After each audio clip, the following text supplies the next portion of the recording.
Hello everyone, welcome to Gaurav Tyagi classes. जैसे मैंने Delhi police के लिए एक स्पेशल बैच चला ही रखा है आपका। एक तरफ तो मैं पोर्शन कवर कर रहा हूँ general awareness plus current affairs, और एक तरफ केवल जनरल अवेयरनेस। तो जनरल अवेयरनेस में हम आगे चलते हैं। आज का जो मेरा जनरल अवेयरनेस का टॉपिक है वो है important governor general and voice Roy in India. Important governor general and voice Roy in India, ये क्या है, ये कौन है, पहले मैं आपको समझा देता हूं। ये एक पोजीशन थी जो ब्रिटिशर्स अपने रूल में अथॉरिटी पावर जिनके हाथ में देते थे।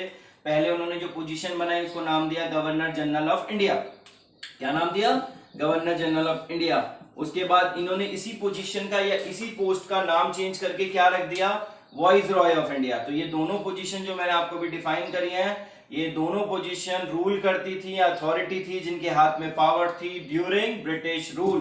तो इंपॉर्टेंट है, कुछ गवर्नर जनरल के वर्क्स इंपॉर्टेंट है, वो भी डिफाइन करता चलूंगा, और कुछ गवर्नर जनरल की पोजीशन इंपॉर्टेंट है क्योंकि या तो वो पहले हैं या फिर आखिरी हैं। तो आगे चलते हैं इसमें। तो आज का हमारा टॉपिक क्या है? Important governor general of India and voice Roy of India. इसमें पहले बात करते हैं फर्स्ट गवर्नर ऑफ बंगाल। किसकी बात करते हैं?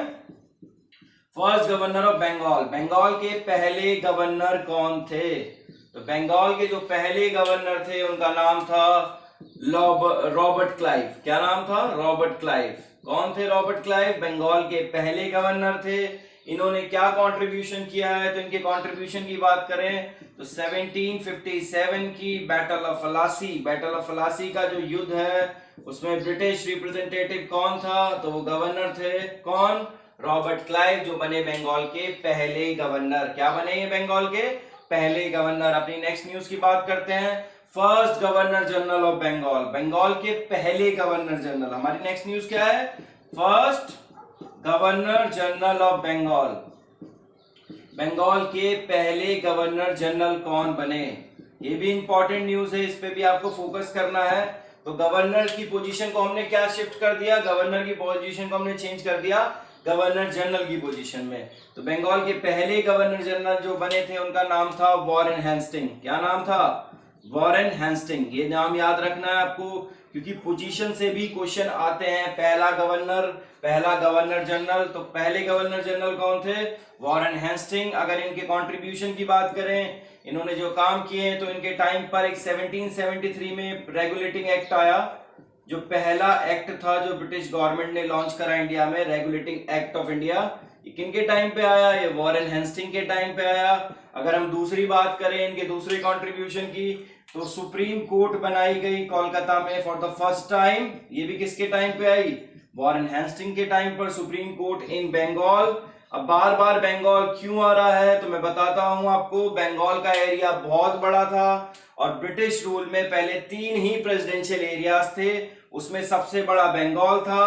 बंगाल की अथॉरिटी के नीचे काम करता था बॉम्बे, और तीसरा था मद्रास। तो 3 बड़े प्रेसिडेंशियल एरियाज थे, उसमें सबसे बड़ा बंगाल था। इसलिए बंगाल को उन्होंने सेंटर बना रखा था या हेडक्वार्टर बना रखा था, जहां से वो अपने रूल्स को या फिर अपने बिजनेस को ईस्ट इंडिया कंपनी फैलाती थी। तो पहले गवर्नर जनरल ऑफ बंगाल कौन बने? Warren Hasting. उनके टाइम पर क्या इंपॉर्टेंट हुआ है? तो 1773 का रेगुलेटिंग एक्ट आया है, और दूसरा सुप्रीम कोर्ट इन बंगाल स्टैब्लिश हुई है। आगे चलते हैं। आगे बंगाल के एरिया के बाद उन्होंने एरिया कवर जो था वो बढ़ा दिया अपना। तो कौन बना? तो पहला गवर्नर जनरल बना इंडिया का। अगली पोजीशन क्या है? अगली पोजीशन है first governor general of India. क्या पोजीशन है? First governor general of India. ये भी आपको ध्यान रखना है। ये कौन बने हैं? तो पहले भारत के गवर्नर जनरल कौन बने? ये बने आपके विलियम बेंटिक। कौन बने? William Bentinck. अब विलियम बेंटिक की हम बात अगर कर रहे हैं तो विलियम बेंटिक की हमें ये बात भी करनी पड़ेगी। तो विलियम बेंटिक भारत के पहले गवर्नर जनरल थे। इंडिया के पहले गवर्नर जनरल कौन थे? William Bentinck. इनके काम की बात करें या इनके कंट्रीब्यूशन की बात करें तो इन्होंने पहला कंट्रीब्यूशन जो किया है वो सती सिस्टम एबॉलिश कर दिया इन्होंने इंडिया में। जो हमारे यहाँ सती प्रथा थी उसे एबॉलिश कर दिया, उसे खत्म कर दिया। किसने किया उसे खत्म? उसे खत्म किया विलियम बेंटिक ने। दूसरा काम इन्होंने जो बड़ा किया है वो इंग्लिश एजुकेशन का एक्ट लेके आए। इंग्लिश एजुकेशन एक्ट आया इनके समय पे या फिर ये कह सकते हैं इन्होंने इंग्लिश लैंग्वेज को इंडियन एजुकेशन सिस्टम में इंट्रोड्यूस कराया। तो वो भी किसको श्रेय जाता है? वो श्रेय जाता है विलियम बेंटिक को। तो उन्होंने दो बड़े काम करे हैं। ये भारत के पहले गवर्नर जनरल थे विलियम बेंटिक। पहला काम किया इन्होंने सती सिस्टम को एबॉलिश कर दिया, खत्म कर दिया। और दूसरा काम किया इन्होंने इंडिया में इंग्लिश एजुकेशन सिस्टम को इंट्रोड्यूस भी किसने किया है? उसको भी इंट्रोड्यूस किया है आपके विलियम बेंटिक ने। आगे चलते हैं। आगे की जो हमारी न्यूज आ रही है वो आ रही है, हमारे अगले गवर्नर जनरल जो है वो गवर्नर जनरल है lord Dalhousie. Governor general of India कौन थे? लॉर्ड डेलहौसी। डेलहौसी ने क्या किया है मैं अभी आपको बताता हूं। लॉर्ड डेलहौसी, डेलहौसी के टाइम को हम भूल नहीं सकते, बहुत इंपॉर्टेंट गवर्नर जनरल है डेलहौसी। उनके टाइम पर बहुत सारे काम हुए हैं, इसलिए हमने उन्हें पकड़ा है या फिर लिया है अपने पोर्शन में जनरल अवेयरनेस के। तो डेलहौसी की बात अगर हम करें तो डेलहौसी ने जो पहला बड़ा काम किया है वो किया है introduction of railway in India. क्या किया है इन्होंने? Introduction of railway system in India. Bharat में रेलवे सिस्टम को इंट्रोड्यूस किया किसने? लॉर्ड डेलहौसी ने। किस साल में करा? तो 1853 वो साल था। पहली ट्रेन कहां से कहां तक चली? तो पहली ट्रेन चली मुंबई टू थाने।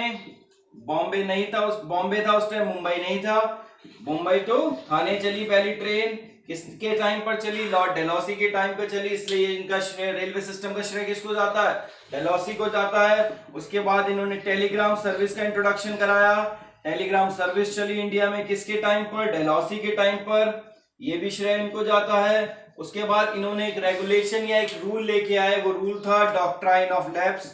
ये बहुत ही कंट्रोवर्शियल था डॉक्ट्राइन ऑफ लैप्स। इसके अंदर क्या था मैं आपको समझा देता हूं। इंडिया में हम 1853 की अगर बात करें, उस टाइम इंडिया में बहुत सारे प्रिंसली स्टेट थे। प्रिंसली स्टेट कहने का मतलब है बहुत सारे राजशाही परिवार थे। तो उन राजशाही परिवारों में क्या होता था? बेसिकली उनका एक रूलर होता था, फिर क्या होता था? नेक्स्ट जनरेशन रूल करती थी, मतलब राजा का बेटा होता था वो रूल करता था। अब ब्रिटिश गवर्नमेंट ने एक रूल बना दिया, अगर किसी राजा के कोई सक्सेसर नहीं है, मतलब आगे उसकी कोई बेटा नहीं है या उसका कोई नेक्स्ट रूलर नहीं है, तो उस केस में जो पूरी जो राजशाही परिवार है, जो प्रिंसली स्टेट है, वो किसका पार्ट बन जाएगा? वो ब्रिटिश एम्पायर का पार्ट बन जाएगा।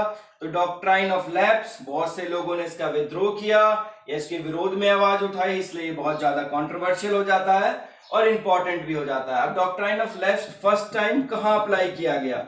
ये भी क्वेश्चन बहुत आता है। First time doctrine of lapse को कहां अप्लाई किया गया? जहां इसका पहली बार विद्रोह किया गया, तो वो जगह थी सतारा। कौन सी जगह थी? सतारा। सतारा कहां पड़ती है आपकी? इन महाराष्ट्र। तो ये भी इंपॉर्टेंट है, इसको भी आप कंसीडर करें, ये भी बहुत इंपॉर्टेंट है। इन सारे कामों की वजह से, कुछ अच्छे इंट्रोडक्शन की वजह से, जैसे रेलवे सिस्टम का इंट्रोडक्शन हो गया, टेलीग्राम सर्विस हो गया, पहली बार कॉलेजेस का इंट्रोडक्शन हो गया इंडिया में, सबका श्रेय किसको जाता है? डेलहौसी को जाता है। इसलिए इन्हें एक नाम दिया गया मेकर ऑफ मॉडर्न इंडिया। क्या नाम दिया गया इन्हें? Maker of modern India. किसको कहा जाता है maker of modern India? Lord Dalhousie को। तो ये भी आपको इंपॉर्टेंट है, याद रखना है। अब हम अपनी अगली न्यूज की तरफ चलते हैं। हमारी जो नेक्स्ट न्यूज है वो है हमारे लॉर्ड कैनिन। लॉर्ड कैनिन, इनके बारे में बहुत इंपॉर्टेंट है। लॉर्ड कैनिन को हम कहते हैं last governor general of India. क्या कहते हैं?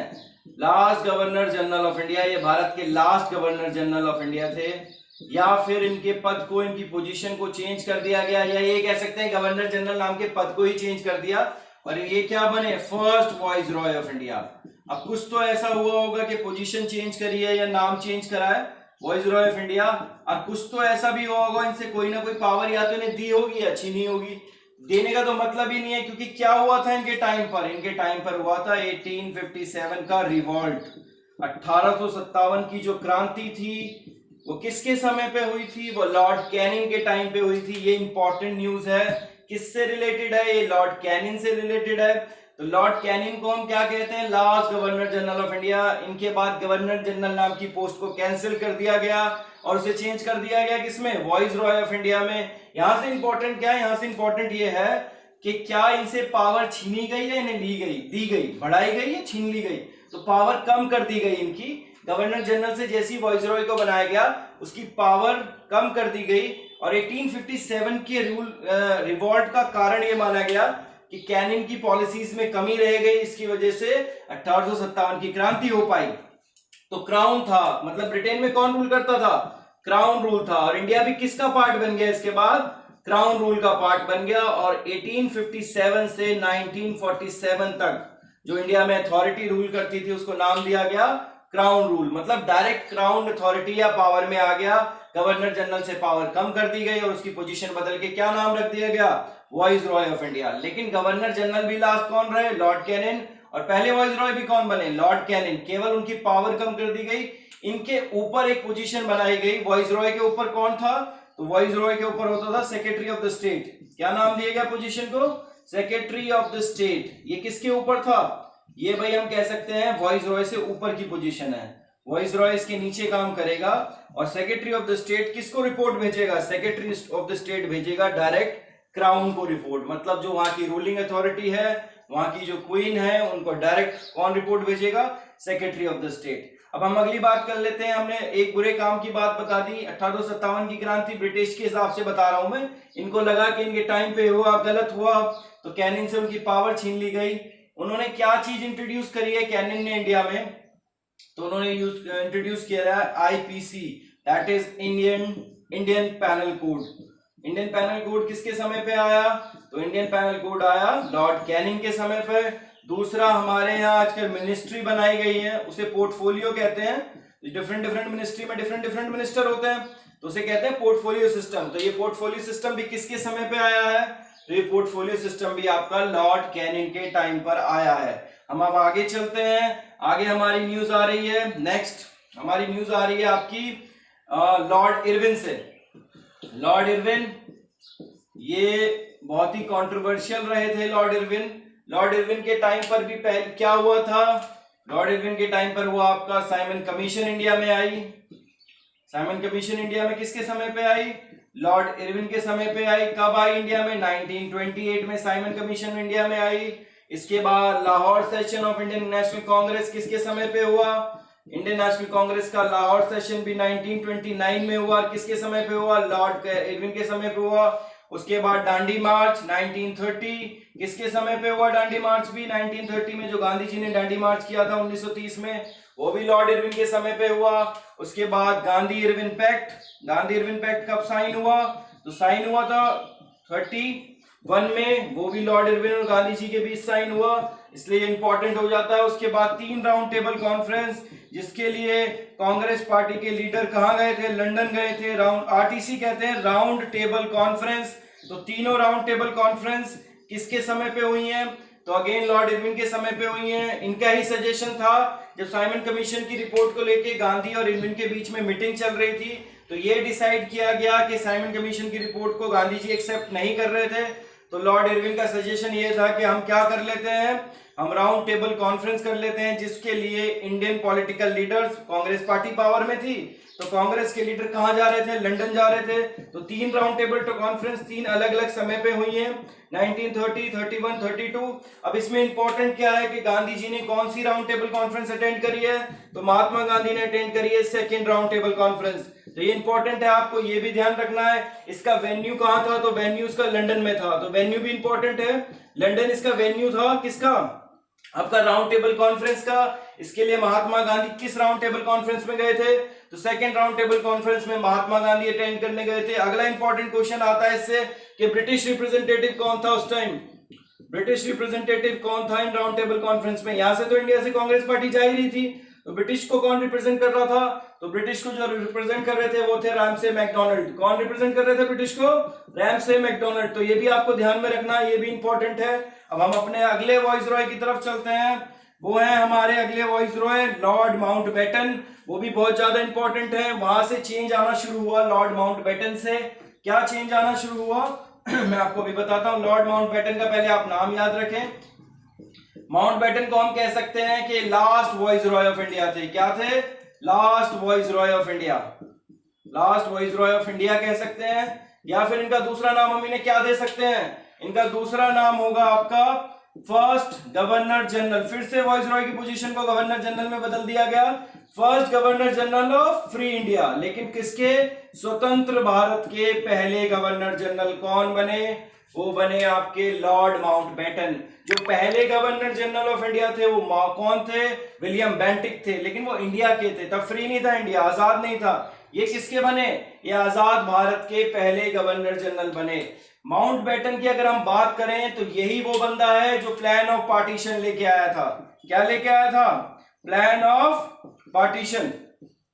जो हमारा पार्टीशन हुआ है उसका प्लान कौन लेके आया था? वो लेके आया था आपका माउंटबेटन। इस प्लान का दूसरा नाम क्या है? तो माउंटबेटन के नाम पर ही है, इसको दूसरा नाम दिया गया है माउंटबेटन प्लान। दूसरा नाम क्या दिया गया है? Mountbatten plan. तीसरा नाम क्या है इसका? प्लान ऑफ 3 जून, क्योंकि 3 जून को आया था, 3 जून 1947 को ये प्लान आया था, तो इसका तीसरा नाम क्या दिया गया है? प्लान ऑफ 3 जून। 3 नाम है किसके? माउंटबेटन प्लान के। तो प्लान ऑफ पार्टीशन पहला नाम, माउंटबेटन प्लान दूसरा नाम, और प्लान ऑफ 3 जून तीसरा नाम। अगला है इनके टाइम पर अगला बड़ा काम क्या हुआ है? तो प्लान इंडिपेंडेंस एक्ट आया है। हमें जो स्वतंत्रता मिली है वो एक कानून के तौर पे मिली है। तो इंडिपेंडेंस एक्ट आया, कब आया? 4 जुलाई 1947 को। तो ये किसके समय पे आया? तो इंडिपेंडेंस एक्ट भी किसके समय पे आया? लॉर्ड माउंटबेटन के समय पे आया। तो ये भी इंपॉर्टेंट हो जाता है। आगे चलते हैं, आगे आते हैं हमारे इकलौते अकेले केवल जो गवर्नर जनरल बने हैं इंडिया से आफ्टर इंडिपेंडेंस, एक ही, फिर कॉन्स्टिट्यूशन बनने तक गवर्नर जनरल नाम की पोजीशन को या इस पोस्ट को हमने कंटिन्यू रखा। तो एक लौते जो इंडियन गवर्नर जनरल बने हैं वो सी राजागोपालाचारी।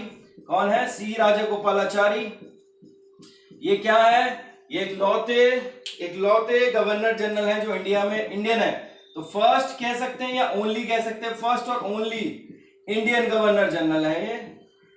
इंडियन गवर्नर जनरल मतलब इकलौते भारतीय गवर्नर जनरल कौन है? सी राजागोपालाचारी। उसके बाद क्या हुआ? फिर आप सबको पता है 26 जनवरी 1950 को कॉन्स्टिट्यूशन अप्लाई कर दिया गया, और कॉन्स्टिट्यूशन को एनफोर्स करते ही गवर्नर जनरल नाम की पोजीशन को कैंसिल कर दिया गया, और इंडिया में फिर इलेक्शन हुए और प्राइम मिनिस्टर नाम की पोस्ट को क्रिएट किया गया। आज का टॉपिक यहीं तक रखते हैं। मैं आपके लिए काफी मेहनत कर रहा हूं। आप भी मेरे चैनल को सब्सक्राइब कीजिए, लाइक कीजिए, मेरी वीडियो को शेयर कीजिए, जिससे मैं मोटिवेटेड रहूं आगे वीडियो बनाने के लिए। Thank you for watching my video. Thank you very much.